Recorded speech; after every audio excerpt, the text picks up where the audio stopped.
Welcome to Sam's narration. Let's start with chapter 7. If thinking is the root cause of our suffering, how do we stop thinking? A crowded mind leaves no space for a peaceful heart. By Kristen Evangelo. Heaven and Hell, a Zen parable. A tough, brawny samurai once approached a Zen master who was deep in meditation. Impatient and discourteous, the samurai demanded in his husky voice, so accustomed to forceful yelling, "Tell me the nature of heaven and hell." The Zen master opened his eyes, looked the samurai in the face, and replied with a certain scorn, "Why should I answer to a shabby, disgusting, despondent slob like you? A worm like you, do you think I should tell you anything? I can't stand you. Get out of my sight. I have no time for silly questions." The samurai could not bear these insults. Consumed by rage, he drew his sword and raised it to sever the master's head at once. Looking straight into the samurai's eyes, the Zen master tenderly declared, "That's hell."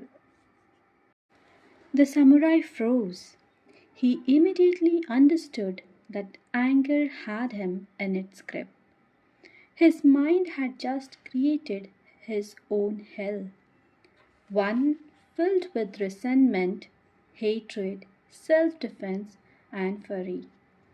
He realized that he was so deep in his torment that he was ready to kill somebody. The samurai's eyes filled with tears. Settling his sword aside, he put his palms together and obsequiously bowed in gratitude for this insight. The Zen master gently acknowledged with a delicate smile, "And that's heaven." It's not possible to just entirely stop thinking.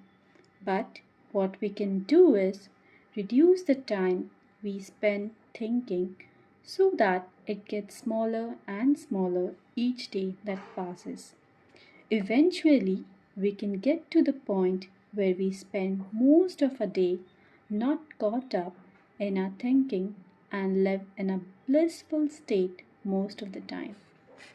When we say that we want to stop thinking, many people assume that we are trying to stop all thoughts in general.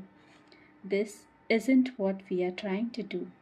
Now that you know the difference between thoughts and thinking, we are working on allowing thoughts to come and flow through us while we minimize the thinking about those thoughts that emerge. The most interesting and almost paradoxical thing about stopping our thinking is that we don't have to do anything to minimize it other than to be aware of it.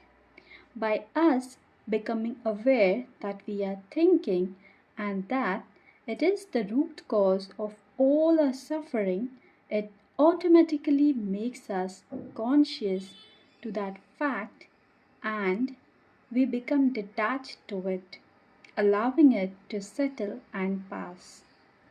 This takes almost no effort and is done through pure presence in the moment. Here's an analogy from one of my mentors that illustrates this concept. Imagine I give you a bowl of cloudy, dirty, murky water. If I asked you how you would make the water clear, how would you do it? Take 15 seconds to see what answers you come up with before moving on. Most people say something along the lines of filtering the water or even boiling it.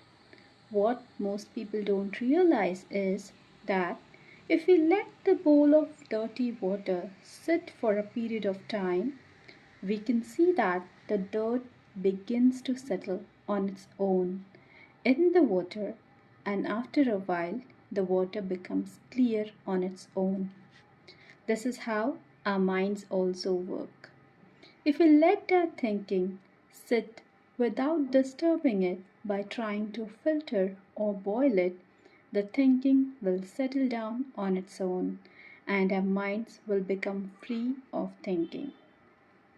The natural state of water is clear, and the natural state of our minds is also clear if we do not disturb it. If life begins to feel unclear, disorganized, stressful, and you're not sure what to do next, you now know that it's only because your thinking is stirring up the dirt, making your mind cloudy and difficult to see ahead. You can use this as an indicator to help you realize that you are thinking way too much. Once we become aware of the fact that we are only feeling what we are thinking, and that thinking is the root cause of our unpleasant experience, we see it for what it truly is. Then we allow it to settle by giving it space, and slowly we will see how we begin to have a clear mind again.